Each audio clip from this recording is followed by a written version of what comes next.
Il y a 25 ans, je participais à un atelier de sculpture à Paris. Depuis ce jour de septembre 98 où je mets les mains dans la terre, une évidence s'impose à moi. Je ne pourrai plus me passer de ce contact avec la terre. Et vous, quelle est votre terre? Votre passion la plus profonde? Comment cette passion a-t-elle germé? Quels sont les bénéfices qu'elle vous apporte? Et qu'avez-vous fait de plus fou et de plus surprenant par passion? Je m'appelle Laurence Foujol et je lance aujourd'hui le podcast Les yeux qui pétillent. C'est un partage avec des femmes et des hommes de tous horizons qui ont un même point commun, être passionnés. Je laisserai la parole à tous les artistes, sportifs, entrepreneurs, fans d'eux, qui ne se ressemblent pas, mais qui ont tous les yeux qui pétillent. Bonjour et bienvenue dans Les yeux qui pétillent. Aujourd'hui, j'ai le plaisir d'aller à la rencontre de Marquise, une artiste qui redéfinit le paysage urbain de Paris avec ses œuvres poétiques et engagées. Marquise apporte de la couleur, de la vie et une profondeur aux rues de Paris avec ses collages mélangeant photo et art. Elle ne se contente pas d'embellir les murs, mais elle porte aussi un message fort sur la diversité, l'inclusion et l'harmonie dans notre société. Aujourd'hui, Marquise va nous parler de son parcours, de sa vision d'artiste et de l'impact de son art dans l'espace urbain, notamment. Bonjour Marquise, merci beaucoup d'avoir accepté mon invitation. Bonjour Laurence, avec grand plaisir. Merci à toi de m'avoir sollicité aujourd'hui. Donc, comme je le disais dans l'introduction, on va aborder beaucoup de sujets. Et la première question que je pose à mes invités, qui n'est pas très facile, mais qui est de se présenter de la façon dont ils le souhaitent. Je suis Marquise, je suis une artiste de street art. J'exerce dans la rue, on va dire, depuis 5 ans et demi environ. J'ai commencé en août 2018. Au début, donc c'était exclusivement dans la rue. Et depuis quelques années, je travaille aussi en galerie. Donc il y a une partie en illégal et une partie en légal. Voilà. Et alors, quand tu nous dis que tu t'appelles Marquise, donc c'est ton nom d'artiste. Donc c'est un vrai choix de ta part de ne pas te présenter en tant que ton prénom et ton nom classique. Et pour quelle raison finalement? Alors, il y a plusieurs raisons, puisqu'aujourd'hui, certains artistes de rue qui travaillent notamment en illégal choisissent de se présenter avec leur nom et prénom civil. Si moi j'ai fait ce choix, c'est pour tout un tas de raisons, mais déjà parce que j'avais vraiment envie de dissocier mon identité propre à mon travail artistique. En fait, j'ai vraiment envie que ce soit mon art qui soit mis en avant et pas la personne que je suis. Donc ni mon identité, ni mon physique, ni voilà, je voulais juste être reconnue en tant que femme, entre guillemets, identifiée en tant que femme, donc avec un pseudo féminin, puisque pour moi, c'était une façon de visibiliser les femmes dans la rue. Enfin, je suis une femme, donc me visibiliser moi, mais du coup, par ce biais, vraiment dire j'existe en tant que femme dans la rue comme d'autres femmes existent dans la rue, et c'est cool de le rappeler. Et puis, le choix du pseudo s'est fait assez simplement et assez clairement pour moi, parce que c'était une façon aussi de me créer une nouvelle identité en partant de mon identité civile. Il y a un petit lien, voilà, entre Tu nous donnes un petit indice. Voilà, je donne un petit indice. Après, j'adore les interprétations des uns et des autres concernant mon pseudo. Voilà, j'ai entendu beaucoup de choses au fil des années et je trouve ça très très chouette. Comme mon art, finalement, c'est une façon de stimuler un peu son imagination et voilà, de se creuser un peu la tête, de cultiver un peu le mystère et aussi de s'approprier quelque chose qui va être différent pour chacune et chacun. Est-ce que tu peux peut-être nous dire dans quel contexte tu as grandi, peut-être ton enfance et ton adolescence? Concernant mon enfance, j'ai énormément voyagé. Donc je suis née à Paris, dans le 12e. Voilà. Retour aux sources, parce que nous sommes dans le 12e. Nous sommes dans le 12e, oui, c'est ça qui est très très rigolo. Je gravite dans le 12e, mais je suis partie de Paris avant mes 1 an. Donc, Ok. et j'ai fait mes premiers pas en Afrique de l'Ouest, au Burkina Faso. Voilà, puisque mon père était hydrogéologue, a beaucoup voyagé, notamment en Afrique de l'Ouest, par le biais de son travail. Donc, nous sommes partis avec ma mère, parce qu'à l'époque, ma sœur n'était pas encore née. Et puis on a vécu comme ça 10 ans en Afrique de l'Ouest avec mes parents et ma sœur, du coup, donc entre Burkina Faso et Niger. C'est une période de ma vie qui est très, très importante pour moi parce que j'y ai vraiment beaucoup, beaucoup de très bons souvenirs. Je suis très attachée à mon enfance. J'ai conscience d'avoir vraiment eu cette chance de vivre très jeune à l'étranger. C'est une confrontation à la diversité, justement. Pour moi, c'est vraiment la première pierre à l'édifice de la conscience de l'autre, de l'ouverture à l'autre, du fait de réaliser que on vit tous dans le même monde, mais on vit le monde différemment et que c'est très très important de s'intéresser à l'autre, de comprendre qui il ou elle est, quelle est sa réalité. Et c'est comme ça, je pense qu'on vit bien ensemble, en fait. Hmm. J'ai vécu au Royaume-Uni Ok. avec ma sœur et ma mère. Donc, on a vécu 3 ans dans différentes banlieues de Londres. Donc, j'ai été 2 ans dans un collège privé anglais, uniforme, tout ça. Donc, ce qui est rigolo, c'est qu'aujourd'hui, les gens voient un petit peu ce que c'est grâce à Harry Potter. Donc, voilà, je peux leur dire, voilà, tu vois, là, on avait le badge rouge, c'est pour la Exactement. maison. Voilà, c'était notre maison qui s'appelait De Valois, la maison De Valois, voilà. On avait des étoiles, tout ça. Enfin bref, tout un tas de trucs. Donc ça, c'est pareil. C'est quelque chose qui m'a aussi construite. Enfin, c'était la continuité, voilà, de l'apprentissage de l'autre, du fait que tout un tas de cultures existaient. Et pareil, en fait, dans mon école, c'était très, très mixte. C'était une école plutôt catholique, mais il y avait toutes les religions qui étaient présentes. Et du coup, il y avait une tolérance. On va dire, par exemple, on avait des offices religieux, mais ceux qui ne voulaient pas chanter ne chantaient pas. Enfin, il y avait quelque chose comme ça où il y avait déjà une coexistence de plein, plein, plein de réalités différentes qui faisait partie du coup de ma normalité. Et moi, je me suis vraiment construite sur cette normalité-là, le fait que le monde était pluridimensionnel et que vraiment c'était chouette, quoi. Tu apprenais des choses tous les jours. Moi, ça m'a rendue très curieuse. Et puis, il y a l'adolescence où j'ai eu des problèmes de santé. Donc, j'ai été hospitalisée beaucoup en tant qu'adolescente. Et là, c'est pareil, j'ai rencontré le handicap. Donc, le handicap ou la maladie. Et pareil, ça a été une autre pierre qui m'a fait prendre conscience de multiples réalités qui, pour moi, du coup, faisaient partie de ma normalité. Puisque, bah voilà, en fait, depuis que j'étais née jusqu'à la fin de l'adolescence, j'ai été confrontée à. Enfin, c'est même pas confrontée, c'est une chance pour moi. En fait, j'ai eu la chance de baigner dans tout un tas d'univers différents et de réaliser, je sais pas comment te dire, de voir tout un tas de pans de la vie que certaines personnes ne voient pas si jeunes, ne voient pas si tôt, voire ne voient jamais. Et je pense que c'est pour ça que j'ai choisi plus tard, enfin c'est même pas un choix, pour moi c'était essentiel de parler de diversité, de vivre ensemble et de toutes ces facettes de la vie qui sont parfois complètement invisibilisées parce que pour moi c'est quelque chose de normal et ça me paraît absurde parfois que certaines personnes n'en aient pas conscience ou soient un petit peu excluantes. C'est pour moi, je disais tout à l'heure, j'ai le fire de ça. J'ai à cœur vraiment de dire, voilà, on est 7 milliards d'individus sur Terre, on est tous et toutes différents et c'est incroyable, c'est génial. Et il faut qu'on se rencontre les uns les autres, il faut qu'on s'écoute les uns les autres. Pour moi, s'intéresser à l'autre, c'est essentiel et c'est Hmm. quelque chose que je porte en moi tous les jours. Et vraiment, je remercie mon parcours de jeunesse quelque part. Enfin, tu vois, j'ai pas choisi grand-chose de ce parcours de jeunesse, mais j'en ai fait vraiment une richesse et une force. Toutes ces choses m'ont construite en tant qu'adulte et les valeurs que je porte aujourd'hui viennent directement de ce passé, de cette enfance un peu atypique, je dirais. Je voulais juste qu'on revienne un petit peu, peut-être à cette période de l'adolescence. Donc là, c'était vraiment les différents lieux et aussi tu parlais de l'handicap qui t'a amené à, c'est pas accepter la diversité, c'est à faire que c'est essentiel, t'apercevoir que c'est Mmh. essentiel.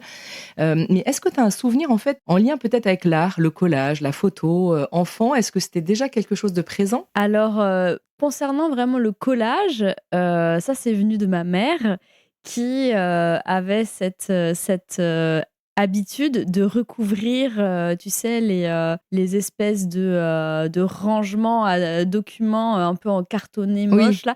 Elle recouvrait ça avec des images de magazines et du coup voilà, elle faisait du collage un petit peu comme ça et puis, moi ça m'a donné envie d'en faire Et par ailleurs, encore une fois, ça vient vraiment de ma mère et de la partie maternelle de notre famille, avec des gens très, très portés sur les arts. Donc bon, quand j'étais pas, en Afrique, ou même en fait, on nous emmenait au cinéma. En France, on nous emmenait au musée. En Angleterre, énormément, on visitait les châteaux et cetera. Donc si tu veux, les arts se sont toujours, invités dans notre vie. Enfin, c'est quelque chose qui existait je pense dans la culture, familiale. Du côté de ma mère, c'est voilà, plutôt des littéraires. Donc moi, j'ai hérité beaucoup de cette partie-là, le côté littéraire, l'amour des mots, l'amour des arts. Vraiment, moi, je suis une passionnée de cinéma.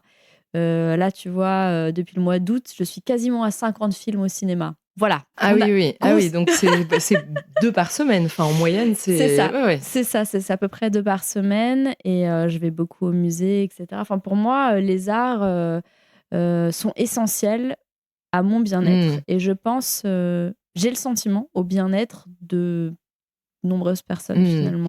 Mais le collage, en fait, ce que j'aime dans le collage, c'est le côté on peut créer quelque chose de nouveau avec quelque chose qui est déjà existant. Donc ça me plaît énormément. C'est une technique, et je le dis souvent parce que j'anime aujourd'hui des ateliers avec différents publics.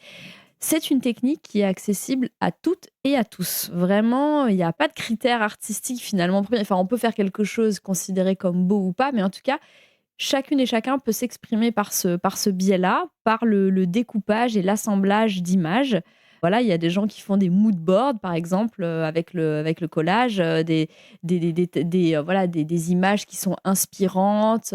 On peut faire beaucoup, beaucoup de choses avec le collage. Et moi, je trouve qu'il y a un caractère très puissant dans la photographie et l'image composite.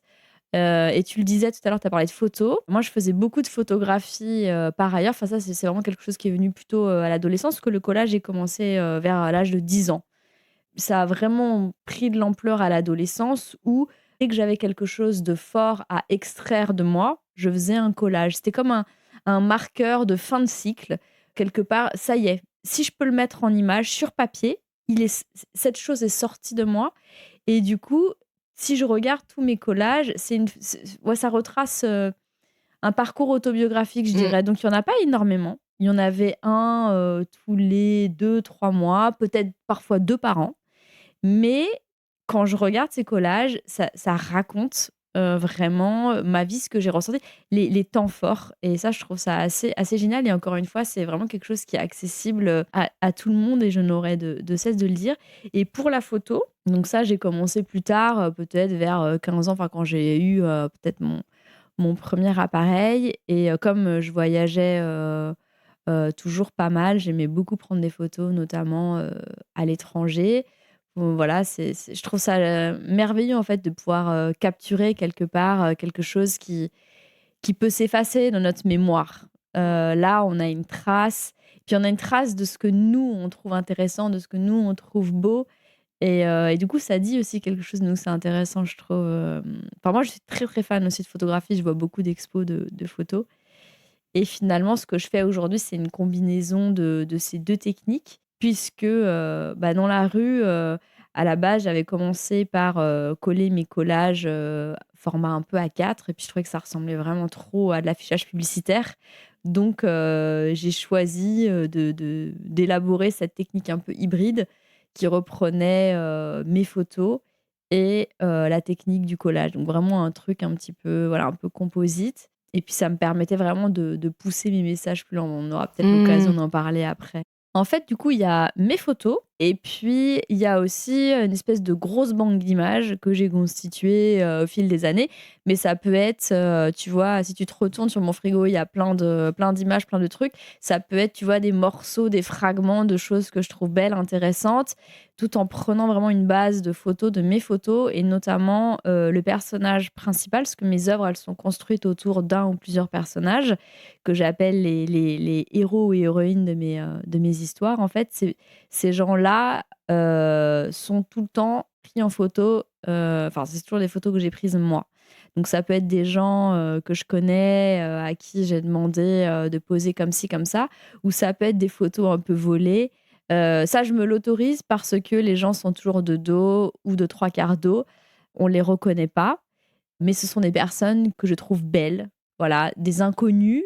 Des fois, comme ça, tu sais, tu vois des choses dans la rue, c'est fugace, ça dure 30 secondes, mais tu vois, je sais pas, il y a des moments de grâce et comme ça, des fois, je vois des gens et je les trouve, mais d'une beauté incroyable. Vraiment une aura, un truc. Et avec les téléphones d'aujourd'hui, en tout cas, moi, c'est mon critère. C'est mon critère premier pour choisir mon téléphone, c'est choisir un téléphone qui fasse de bonnes Belle photo. photographies. Du coup, je peux, voilà, clac, en 30 secondes, c'est action-réaction, prendre la personne en photo et puis ensuite, Et ça te sert de base après. et ça me sert de base, voilà, Ok. pour raconter une histoire poétique qui a vraiment pour but de mettre cette personne en valeur. Voilà. Ok. L'idée, c'est toujours de créer de la beauté et de voir la beauté en toute personne et en toute chose, parce que ça, c'est vraiment quelque chose en quoi, enfin, je crois profondément. Je pense qu'il y a du beau, du bon dans tout, dans absolument tout. Donc, tu nous as parlé tes années en Afrique, en Angleterre. Et puis, quand tu t'es présentée, tu as dit, en fait, je suis artiste street art, on dit ça comme ça, Oui. artiste street art depuis 5 ans à peu près. Qu'est-ce qui s'est passé donc depuis la fin de l'Angleterre jusqu'à il y a 5 ans? Donc, il s'est passé pas mal de choses. Effectivement, il s'est passé pas mal de choses. Donc, comme je te disais, j'ai eu des problèmes de santé assez graves à l'adolescence qui ont nécessité pas mal de temps d'hospitalisation. Ça, j'en ai jamais parlé, mais bon, aujourd'hui, je pense que je suis un peu plus prête. En cumulé, j'ai dû passer 2 ans et demi, entre 14 et 18 ans, en milieu hospitalier, hôpital au milieu hospitalier. C'est ce qui fait que j'ai côtoyé énormément de pathologies et à 18 ans, je savais déjà ce qu'était la drépanocytose, le diabète type 2, on a parlé du VIH, j'avais fait des compètes en e-sport, voilà. Et pour moi, ça, c'est vraiment quelque chose, je me sens très chanceuse de ça, vraiment extrêmement chanceuse de ça. Voilà, il y a eu cette période-là et puis ensuite, en termes de donc j'ai passé mon bac et ensuite j'ai commencé tout un tas d'études que je n'ai jamais terminées, principalement à cause de problèmes de santé justement. Donc ça a été assez difficile à encaisser parce que j'étais une ancienne première de classe. J'ai été première de classe toute ma scolarité, hein, donc bon, donc voilà, quand ça se passe comme ça, après, c'est un petit peu, il faut ça demande un peu de résilience et la résilience, elle est pas venue tout de suite. Donc au début, c'était plutôt, sentiment d'échec, mais pourquoi? Mais comment? Machin. Et puis voilà, et quand est-ce que je vais trouver quelque chose qui va me plaire, qui va être compatible, etc. Donc j'ai fait, tu vois, j'ai fait Hippocagne, pas terminé, fac de lettres, pas terminé. Ensuite, j'ai passé des concours pour entrer en école d'infirmière. Je suis rentrée en école d'infirmière.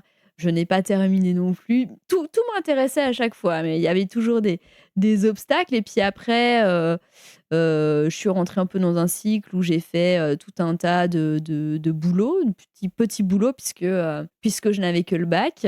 Avec mention quand même. Enfin bon, tu sais. Oui, il faut le dire. La première de classe qui s'accroche. Qui revient sur ces années de première de classe. Ça a été quelque chose d'important parce que dans ma famille, il y a vraiment un truc avec les études. Mes parents sont des personnes brillantes qui avaient chacun un bac plus 10. C'est pas si courant en fait. C'est des doctorants. Moi, j'ai beaucoup de respect, d'admiration pour mes parents et tout ce qui était scolaire, c'était extrêmement important pour eux. Voilà, j'ai ma sœur aussi. Tu sentais une pression aussi, du coup, par rapport à ça ou... Oui, mais c'était surtout, j'avais le sentiment que je pourrais pas être aimée si j'étais pas excellente. Donc forcément, ça a été compliqué pour moi quand j'ai pas réussi à avoir un bac plus 10 direct après. Enfin, franchement, c'était une période enfin, l'adolescence, la jeune, voilà, les jeunes années là, c'était pas les plus fun. Donc voilà, donc après plein de boulots et ça, pareil, j'ai trouvé ça génial parce que tu côtoies plein de personnes différentes, des milieux sociaux différents, des histoires différentes. Et puis voilà, moi, ça me plaisait énormément. Tu vois, j'ai fait de l'hôtellerie, j'ai bossé dans la vente et je faisais toujours toutes les choses avec passion, justement. Quel que soit le boulot, pour moi, je le faisais bien. Voilà, c'était, voilà, je suis professionnelle, clac, clac, clac, j'apprends des choses. Et je rencontrais des personnes qui continuaient à élargir mon champ de connaissances sociologiques, on va dire. Et j'ai adoré ça, en fait. Et j'aime ça dans la vie aujourd'hui, de rencontrer des gens, de poser des questions. Ce qui me vaut souvent la réputation où on dit «Ah, toi, t'es psy», comme si il y avait que les psys qui posaient des questions. Mais je sais pas, moi, juste, enfin, ça m'intéresse, donc je pose des questions et au pire, les gens ne me répondent pas. Mais j'adore ça, quoi, comprendre, connaître les gens et ça m'enrichit, quoi. Et puis je pense que c'est comme ça qu'on crée du vivre ensemble aussi, d'être curieux de l'autre sans avoir un jugement aucun, quoi. Donc voilà, donc il y a eu tous ces petits, jobs qui m'ont apporté beaucoup, et puis, voilà, encore, des tentatives d'études, bon et puis un événement là qui a un petit peu, fait basculer les choses. Donc j'ai eu un problème, cardiaque grave, fin août, 2017. J'ai dû faire un court passage en réanimation, dans le 12e, voilà, mais c'est très marrant ou pas, Mmh. mais j'étais en réa là où je suis née. Bon, tout comme ça, les gens pourront savoir mon âge, mais c'était l'année de mes 30 ans. C'était vraiment l'année de mes 30 ans, donc quand même, il y a un symbole fort, tu vois, dans l'histoire et cet épisode-là, ça a complètement fait basculer les choses puisque, j'ai vécu ce qu'on appelle une expérience de mort imminente avec, un moment où, j'ai un souvenir conscient de, tu comprends après que tu étais entre 2 quoi. Tu étais vraiment entre 2. Moi, l'image que j'ai de ça, l'image, quand j'étais, enfin, elle était inconsciente, mais voilà, j'étais comme dans un rêve un peu, c'est très bizarre. Je me suis vue, en fait, au fond de l'eau et en train de hurler pour me ramener à la surface et quand je suis revenue à la conscience, j'étais en train de hurler vraiment, quoi et quand j'ai raconté ça en réa, après, ils m'ont dit: «Bah, oui, oui, en fait, c'est votre corps, en fait, il y a quelque chose de je sais pas comment dire, une puissance de vie qui s'est manifestée à ce moment-là et qui m'a ramenée, quoi» et quand tu vis un truc comme ça, tu percutes deux trois trucs sur le coup, mais tu percutes, en fait, au fil du temps après et surtout, moi, ça a généré, ça. Enfin, c'est vraiment le déclencheur de tout le reste, mais ça a généré, de la peur déjà, de la peur, les 2 premières années de ma vie, j'avais extrêmement peur que ça se reproduise. Les deux premières années de ta vie Ah après, oui, pardon, c'est rigolo, hein? c'est Mais pour moi, en fait, il y a un avant et un après et ce qui est rigolo, c'est que, enfin, ce qui est rigolo, c'est qu'en fait, le street art, il est lié à cette deuxième naissance. À cette deuxième naissance, j'ai donné un prénom qui s'appelle Marquise. C'est comme si ma vraie vie avait commencé là, en fait. Avant, j'étais dans un espèce d'entre-deux. Je sais pas, tu testais des choses, j'étais tu là, voilà, j'étais là, mais j'étais pas ancrée, en même temps, tu disais tout à l'heure que tu étais quand même passionnée dans tout ce que tu ah faisais. Tu oui, avais ce totalement, feu quand même, totalement, présent, totalement. mais là, sans être là vraiment, enfin un petit peu, Ben, moins ancré, quoi. c'est-à-dire que je naviguais un peu à vue. En Afrique, ils disaient, ils ont cette belle formule qui dit que tu partes chercher. Effectivement, j'étais partie me chercher et je me trouvais pas des masses, quoi, si tu veux. Donc, Tu c'était tentais long. un truc, après tu prenais, Voilà. un autre chemin. Mais effectivement, j'étais très habitée et ça, en plus, je t'ai pas parlé de ça non plus, mais j'ai fait du militantisme pas mal dans toutes ces années-là. Donc, j'ai milité 3 ans, à SOS Racisme, 1 an, à Oser le féminisme. J'ai aussi, fait des maraudes au SAMU social. Enfin, si tu veux, il y avait quand même, ce truc-là de l'humain, être, voilà, dans l'aide, dans l'accompagnement, dans l'intérêt que tu portes à l'humain, à sa diversité et cetera, qui était très présent. Donc il y a quand même des choses qui étaient là, mais c'est comme si tu as plein d'éléments, mais tu comprends pas très bien comment les agencer et tu arrives pas à te sentir vraiment, tu pas de vision claire, tu vois? Tu pas Mmh. du coup, tu es bien, mais tu pas bien. Enfin, tu un peu entre les 2. Après le problème cardiaque, bah, là, je sais pas comment te dire, mais tu te prends une telle gifle. Moi, c'était la gifle de ma vie. Mais Mais vraiment, tu t'es vue, mourir en fait quand tu as vécu cette expérience. Tu expliquais donc l'image où tu étais au mmh. fond de l'eau et cetera et tu as pensé à la mort à ce moment-là, vraiment pendant cette vision? Non, en fait, au contraire, c'est une vision, je pense, c'est l'inverse. Tu vas de la mort à la vie. tu conscientises pas comme ça, c'est très apaisant. Enfin, moi, j'ai été très dans cette espèce de vision-là, c'était très zen, hein. C'était C'est très souvent ce que zen, les hein. gens disent, ouais. C'est après, quand tu es là, tu parles au médecin. J'étais scopée, ouais, j'étais en réa, enfin, tu es en réa. C'est silencieux à mort, si on peut Mmh. dire. Enfin, la réa, c'est particulier, hein. C'est vraiment particulier. Tu as cette espèce d'aura morbide et tu comprends que tu as échappé à un truc quand même, enfin, que tu as eu de la chance, quoi. Moi, je me suis sentie très chanceuse et j'ai cultivé cette chance. J'ai pris conscience que ah bah là, il s'était passé un truc de dingue. J'ai eu peur que ça se reproduise, donc j'ai commencé à opérer un virage à 180 degrés. À chaque fois que je passais un anniversaire, je pleurais parce que je pleurais d'émotion. C'était plutôt la reconnaissance, en fait. C'est putain, je suis toujours là. Alors que, en fait, les 2 premières années, j'avais vraiment l'impression d'être en sursis. Et c'est après que j'ai compris que c'était une deuxième chance. C'était pas un sursis, c'était une deuxième chance. Mais il faut se départir de la peur. Et puis, pendant ces 2 années-là, du coup, je me suis mise en action, je me suis mise en mouvement et j'ai cherché à tout changer. Et en tout premier, à m'accrocher à un rêve, au rêve, voilà, à ce rêve que j'avais d'être dans la rue, de travailler dans la rue, de coller dans la rue. Et ça, c'est quelque chose qui m'a beaucoup aidée, qui m'a beaucoup connectée à l'autre, à la réalité, au bien-être, en fait. Et vraiment, c'est pour ça que je suis très... J'utilise beaucoup le mot de reconnaissance parce que c'est quelque chose qui est important pour moi de dire, bah, on est tous interconnectés, donc la reconnaissance est importante. Moi, je pense que j'en serais pas là où je suis si j'avais pas fait certaines rencontres, si j'avais pas fait certaines... voilà, si s'était pas passé certaines choses. Et en général, c'est en lien avec des personnes. Donc, je porte en moi vraiment cette reconnaissance et j'essaye de me le dire régulièrement. En fait, c'est même pas j'essaye, c'est naturel chez moi, en fait, de dire, tu vois, bah, moi, je suis contente qu'il soit passé ça, je suis contente d'avoir rencontré telle personne, je suis contente que telle personne soit dans ma vie, voilà. Pour moi, en fait, le street art, c'est quelque chose qui permet de côtoyer tout le monde. Donc pour moi, on touche plutôt au côté lien avec, enfin, inclusion, diversité. C'est de l'art qui est gratuit, qui est éphémère. Donc c'est dire, bah voilà, comme notre passage sur Terre, finalement, c'est là un court instant. Peut-être que peut-être que ton chemin va croiser celui de quelqu'un d'autre. C'est-à-dire, peut-être que ton collage va être vu par un tel et il sera vu par plein de gens. C'est pas excluant, au contraire, c'est très inclusif. Donc qu'est-ce que j'ai dit? Ouais, l'effet amer, le Oui, c'était gratuit ça et c'était pas et oui, forcément la notion d'aller chercher l'illégal, ouais. l'illégalité, c'était pas ça ton Non, attirance? après, j'ai conscience que c'est quelque chose d'illégal, bien que aujourd'hui il y a une grande tolérance, notamment là, on est à Paris. À Paris, il y a quand même une forte tolérance. Bon, récemment un peu moins, mais ça, c'est les JO.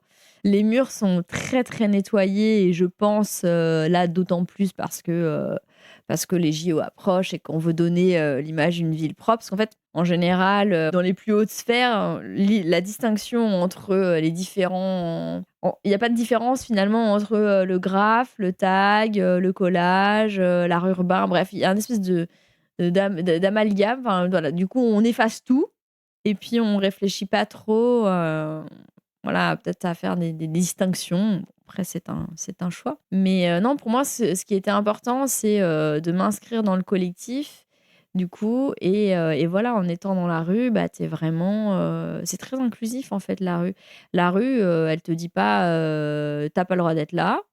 Enfin, ou alors elle dit la même chose à tout le monde, tu vois. Mmh. Elle te Et il dit. y a pas de rivalité entre artistes en disant: «Ah ça c'est mon mur, non, ça c'est fais mes collages et» Il y a de la compète, mais ça, je dirais que c'est parce que c'est un milieu, comme tous les milieux, enfin, beaucoup d'appelés, peu d'élus, que les personnes qui veulent en vivre vont forcément devoir se battre un peu. C'est pas quelque chose qui est visible sur les murs. Alors, si, enfin, si, je pense qu'il y a certains artistes qui, voilà, qui s'approprient un peu des murs. Après, bon, c'est une minorité. Mais sinon, non, après, il y a les codes de rue tacites. Moi, je les respecte beaucoup parce qu'en plus, ça fait partie de ma personnalité de laisser de la place, etc. Par exemple, je vais pas me coller à quelqu'un, tu vois. Quelqu'un est collé quelque part, je vais me mettre suffisamment loin. Donc C'est ça, quelque c'est un, chose. un des codes. C'est Ouais. un des codes. Ok. C'est un des codes. Mais il y a des gens qui préfèrent coller un peu En en groupe. proximité, ouais, en gros. Voilà, des fois, tu peux faire des sessions et puis les gens préfèrent se coller proches les uns des autres. Ça, je pense que c'est une autre dynamique. Après, moi, personnellement, si je vais coller, voilà, je reste assez loin des gens pour respecter leur espace et parce que j'aime bien aussi avoir le mien et que je pense que la rue est suffisamment vaste pour que chacun ait son espace. Après, c'est vraiment ça, c'est dans ma personnalité. Moi, j'aime bien, j'ai besoin de liberté, j'ai besoin d'espace. Donc, Mm. et j'ai tendance à considérer que les autres, c'est pareil. Donc, je vais faire ça pour eux comme j'aimerais Oui. qu'on le fasse pour moi. Mais ça, c'est vrai, voilà, on va dire, je pense, une déformation un peu de ma personnalité. Et après, je pense que oui, ça peut être c'est apprécié par certains artistes. Après, il y a d'autres artistes qui s'en fichent un peu. Les premières années, j'avais repéré un mur ou un quartier et j'allais spécifiquement là-bas la nuit, accompagnée d'un garçon pour coller la nuit. Et puis au fil du temps, bah, j'ai rencontré d'autres artistes et du coup, j'ai commencé à faire des sessions entre artistes. Et puis ça se faisait plutôt, enfin ça se fait toujours plutôt en journée, plutôt le matin pour être un peu, pour avoir de la lumière, mais pour être un peu tranquille quand même, Ouais. pour pas qu'il y ait trop de passages. Et là, c'est plutôt intuitif dans le sens où c'est une grande balade dans Paris qui dure plusieurs heures. Et puis, tiens, tu as un coup de cœur pour un mur, tu as ça, bom. Tu te dis, tiens, le cadre parfait. Aujourd'hui, en plus, j'aime bien jouer avec l'espace urbain. Donc, parfois, ça va être un peu de l'impro, j'ai des éléments. Et puis, je vais me dire, tiens, ça, je peux raconter telle histoire avec tel mur parce que ça, c'est le mur qui permet de raconter l'histoire. Donc, il y a vraiment plein de process différents. C'est très évolutif et on n'est pas à l'abri que ça évolue encore. Là, tu vois, dernièrement, j'ai fait des collabs avec d'autres artistes. Donc là, pour le coup, on avait choisi un mur, on a plutôt choisi un mur en amont. En tout cas, la mise en scène, elle est vraiment imaginée bien, bien, bien en amont. Et après, il y a un côté un peu plus. C'est pas que c'est pas intuitif, mais c'est plus coordonné, quoi, plus organisé. Il y a beaucoup, beaucoup de profils différents dans le métier. Donc, il y a les artistes qui vivent de leur art, qui choisissent, qui veulent. Et après, il y a tout un tas d'autres configurations. Donc, moi, les 2 premières années, je pense que j'étais dans l'optique d'en vivre. Par ailleurs, comme j'avais toujours tu sais, les histoires de santé, je pense que j'étais dans un process de rétablissement. Tout ce qui était économique, c'était important, mais c'était plus là, je fais des choses dans l'optique de en vivre plus tard. Et puis après, quand finalement j'ai commencé à recevoir des sous, quand j'ai commencé à percevoir l'idée de rémunération, etc., je me suis rendu compte que ce dont j'avais envie, c'était quand même d'avoir d'autres sources de rémunération. Mais ça, c'est parce que finalement, ça correspond vraiment à ma personnalité. C'est que je m'intéresse à beaucoup de choses dans la vie. J'aime faire des choses différentes, j'aime côtoyer des gens différents. Qu'en fait, combiner, je dirais, plusieurs facettes pro, ça me correspondait mieux.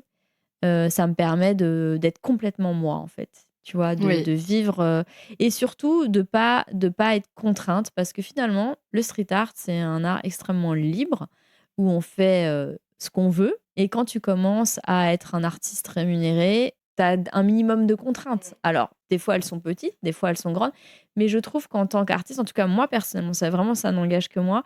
Parfois, j'ai le sentiment que ça bride un peu ma créativité. Et du coup, pour moi, c'est pas totalement compatible avec ce que je suis, ce que je fais. Donc, c'est pour ça qu'au bout d'un moment, je me suis dit: «OK, je suis artiste, c'est mon statut, c'est mon premier statut légal, mais je vais chercher à faire aussi d'autres choses qui vont nourrir d'autres facettes de ma personnalité et qui vont, m'apporter, d'autres sources de rémunération. Comme ça, je vais continuer à être libre en tant qu'artiste ou le plus possible et puis en plus, je vais, vraiment être totalement comblée et nourrir tous les autres intérêts de ma vie, quoi. Donc, Mm. pour moi, c'est vraiment du gagnant-gagnant et c'est la formule qui me Qui te convient. correspond, Mm. voilà. Et c'est rigolo parce que, ouais, il y a vraiment tout, il y a tout profil. Il y a des gens qui ont un métier, à plein temps et qui font ça à côté. Il y a des gens, voilà, comme moi qui font plusieurs choses. Il y a des gens qui font que ça. Enfin, tout existe. En tout cas, moi, aujourd'hui, là, au bout de 5 ans et demi, mon choix, c'est de pas en vivre. Je Oui. cherche pas à en vivre. Pour moi, c'est un complément de revenus. Je m'enlève cette pression, en fait. Je Oui. m'enlève cette pression.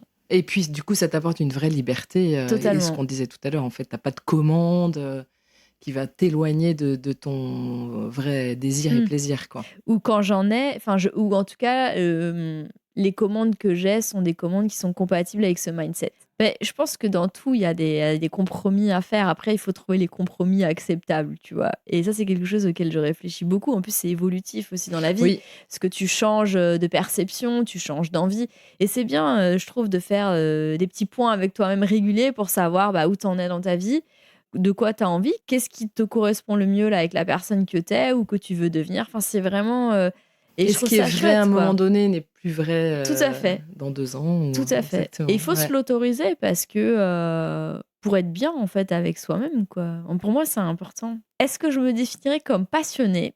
Alors ça, c'est rigolo parce que avant que tu viennes, j'y ai vraiment réfléchi puisque je sais que c'est le cœur de ton podcast et je pense que je me définis pas vraiment comme une passionnée au sens classique du terme. Je suis passionnée par plein de choses et je pense que ma plus grande passion, c'est l'humain. C'est vraiment l'humain et toutes mes facettes pro, elles convergent vers ça. Comment je peux, satisfaire cette passion? Comment je peux être ultra connectée aux autres, en fait? Comment je peux apporter, par mes différents métiers, quelque chose aux autres? Comment je peux les aider à être bien avec eux-mêmes? Comment je peux les aider à se sentir accueillis? Comment je peux les aider, ouais, à devenir les personnes qu'ils ou elles doivent être? Ça, c'est vraiment au cœur de mes préoccupations. Donc ouais, je suis passionnée et le street art, c'est une des convergences vers cette grande passion, de l'humain, l'amour que j'ai pour l'humain avec un grand H, Mmh. quoi. Mmh. Et effectivement, tu utilises en fait, tu en as un petit peu parlé, mais on peut revenir sur le sujet quand même important de quel message tu veux faire passer à travers ton Mmh. art. Pour moi, il y a un lien vraiment direct avec, l'intérêt de l'autre et ta passion pour l'humain. Mais tu peux peut-être nous en dire un petit peu plus par rapport à ça et voilà, les messages que tu veux faire passer, à travers tes collages et ton art en général? Mmh. Je pense que le message principal, c'est, le vivre ensemble. C'est parler du vivre ensemble. Comme je te disais, tout à l'heure, c'est, exprimer, de toutes les manières possibles cette idée que 7 milliards d'individus sur terre, ça veut dire 7 milliards de réalités, que parfois, on se comprend pas parce qu'on est différent, qu'on réfléchit pas de la même façon, donc on n'agit pas de la même manière mais que c'est pas, par exemple, de la malveillance ou quelque chose qui est dirigé contre quelqu'un.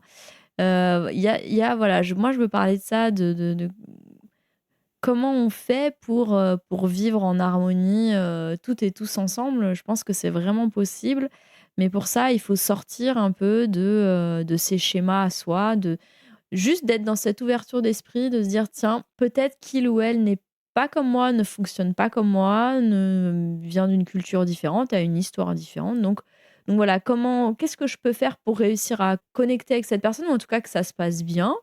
Et ça, c'est à petite échelle comme à plus large. Si, à la fin de ma vie, j'ai pu, connecter avec, des tonnes et tonnes de personnes, et leur avoir apporté quelque chose, leur avoir apporté un mieux-être, les avoir aidées à être en harmonie avec elles-mêmes, bah, je serais heureuse, en fait. Enfin, pour moi, c'est ça le but de ma vie à moi, tu vois? C'est juste, ouais, de favoriser ce bien-être, cette harmonie, cette connexion entre les êtres qui est parfois, pas tant cultivée, hein, enfin, moi, quand j'étais enfant, la diversité, c'était quelque chose de voilà, enfin, toute mon enfance m'a présenté cette diversité comme une normalité et quand je vois, les mindsets de certaines personnes, ça me heurte un petit peu et je trouve ça triste et je pense que si on était, au global plus ouvert d'esprit ou si on acceptait en fait voilà, de lâcher prise un peu sur on peut pas tout contrôler de l'autre, on peut pas tout comprendre, mais par contre, on peut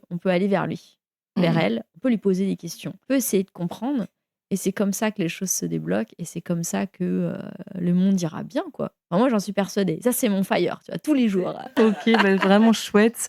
Je trouve que c'est quand même une belle fin, bon, il y a encore plein d'autres thèmes et plein d'autres questions, mais Est-ce que, pour bientôt, voilà, arriver à la fin de cet entretien, est-ce qu'il y a une question ou un thème une question que je t'ai pas posée et tu aurais aimé que je te pose et que c'est le moment peut-être d'aborder un sujet qu'on n'a pas eu l'occasion d'aborder? Depuis, mars 2023, donc depuis quelques mois Ouais. maintenant, je suis coach pro et en développement perso.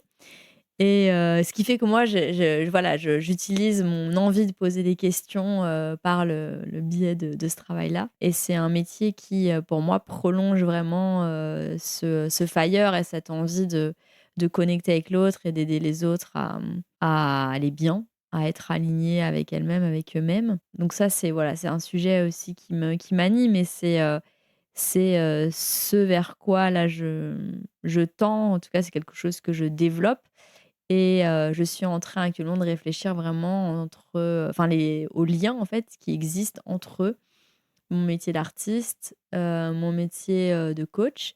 Par ailleurs, je travaille aussi avec des enfants, donc tu vois, comment je fais vraiment, converger toutes ces choses-là, enfin qui sont déjà convergentes, mais comment je peux les tisser ensemble pour, faire quelque chose qui a encore plus d'impact, qui peut être encore plus aidant, encore plus pertinent, percutant, et ça qui est génial en fait, c'est que la vie est faite pour continuer à évoluer, pour réfléchir encore et encore et trouver des nouvelles choses, et je pense qu'on a toutes et tous un rôle à jouer, sur cette terre, tu vois?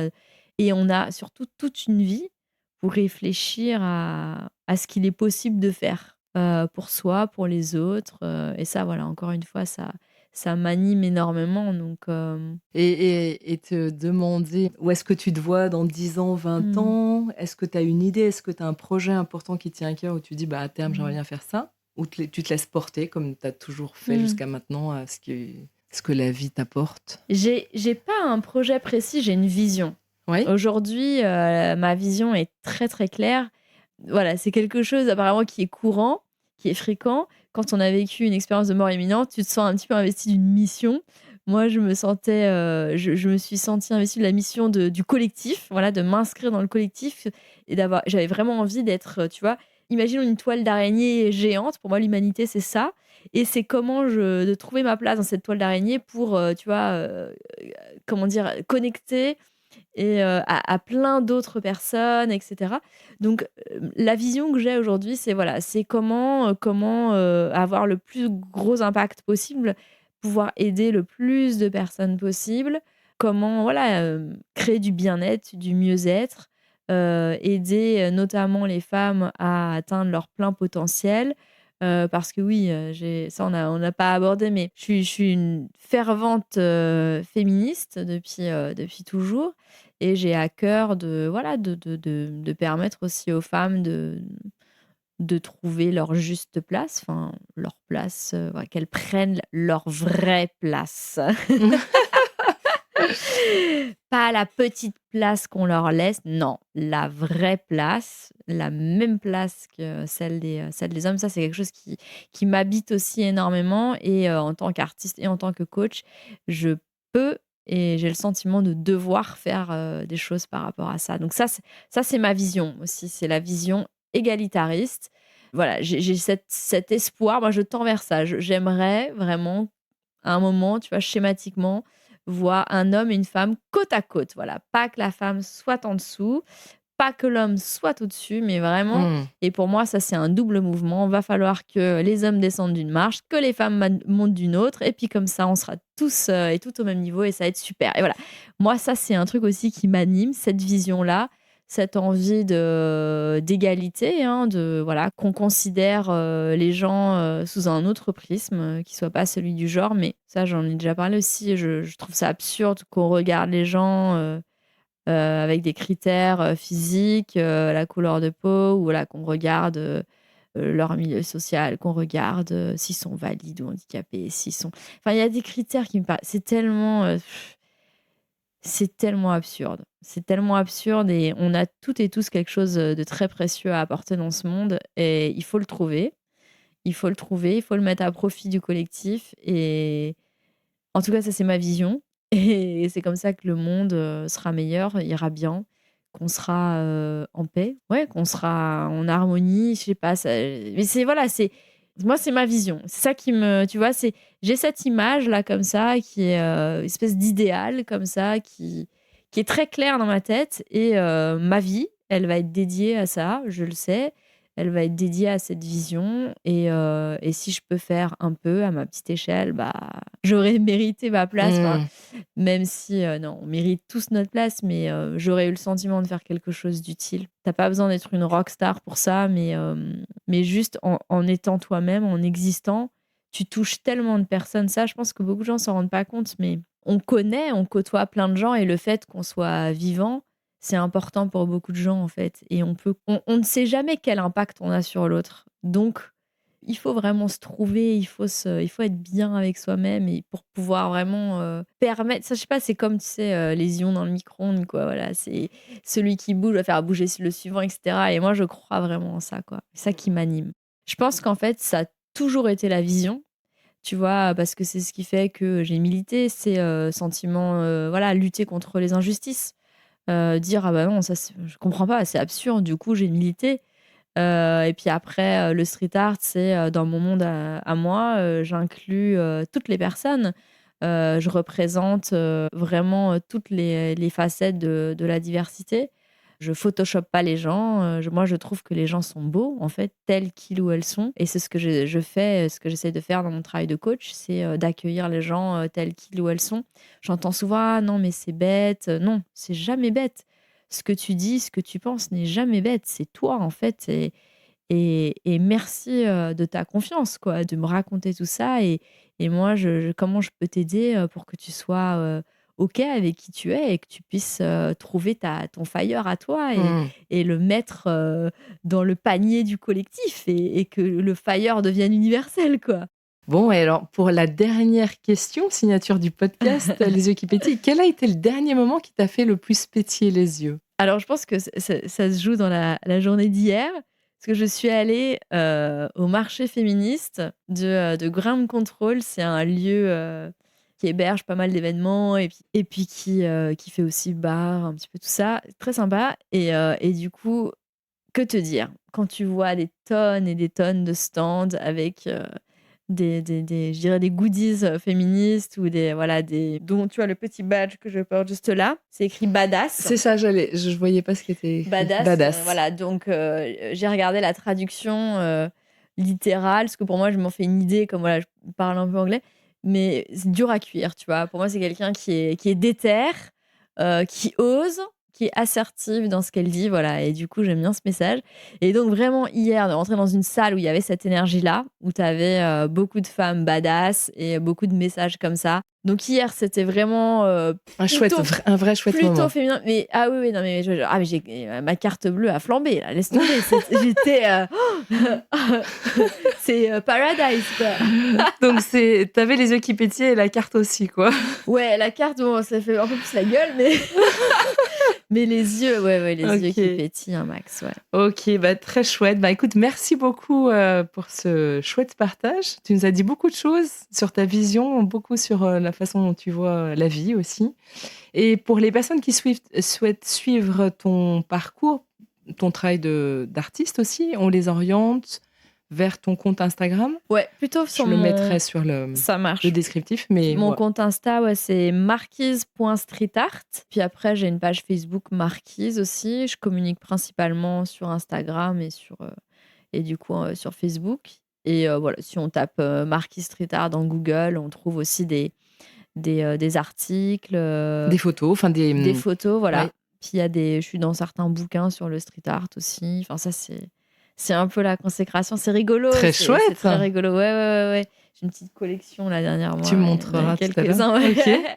mais voilà, pour mon actu, c'est ça. Et puis. Et en tant que coach, je ne sais pas si tu veux donner peut-être le nom. Et en tant que coach, eh bien, les personnes peuvent me contacter sur Marquise parce que je dissocie un peu mon identité, même si voilà, je réfléchis de plus en plus. Parce que voilà, en tant que coach, je suis mon identité civile. Du coup, j'ai un LinkedIn, etc., avec plutôt le parcours un peu classique pro, un peu classique pro, voilà, où je développe un peu plus. D'ailleurs, je peux parler de ça. Je suis secouriste en santé mentale aussi depuis l'été dernier. Et ça, c'est plus en lien avec mon mon parcours de coach. Mais voilà, vraiment l'humain. Voilà, Donc, toujours. ils peuvent aussi t'envoyer un message via Instagram Ouais. s'ils sont intéressés S'ils sont pour ton intéressés rôle en pour tant du que coach. coaching, avec grand plaisir. Ouais, c'est comme c'est l'activité aussi que je développe, que je cherche à développer. Et puis, pareil, une séance, ça me gale. Je sais pas comment, l'énergie là-dedans, c'est l'émotion, le tout. En fait, là, quand je sors de séance, j'ai l'impression d'être ancrée, mais complète. Tout est aligné, clac, clac, clac. Tu vois, c'est justement ce que j'ai cherché pendant des années dans ma jeunesse. C'est quelque chose que j'ai aujourd'hui. Et je crois que le truc le plus beau, c'est que donc, depuis 3 ans, je me dis régulièrement que je suis heureuse. C'est quelque chose que je m'étais jamais dit avant ça. Donc, quand même, j'ai dû attendre d'avoir, je sais pas, 33 ans, un truc comme ça. Et c'est quelque chose que je me dis de plus en plus régulièrement. Et je pense qu'on mérite toutes et tous de se le dire. Et il faut ne pas hésiter à demander de l'aide, de l'accompagnement pour réussir à. Bon, ça donne envie de repartir, mais Ouais.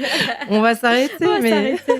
Écoute, vraiment, merci beaucoup d'avoir accepté et pour ce beau moment d'échange. Avec grand plaisir, merci à toi. Merci, au revoir. Au revoir.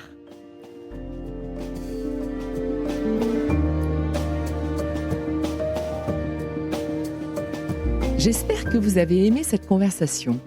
Si c'est le cas, n'hésitez pas à partager cet épisode avec vos amis. C'est la manière la plus simple et la plus efficace de faire découvrir le podcast. Pensez aussi à vous abonner sur votre plateforme d'écoute habituelle pour découvrir d'autres univers singuliers de passionnés. Et maintenant, je vous dis à très vite dans Les Yeux qui pétillent. Et d'ici là, portez-vous bien.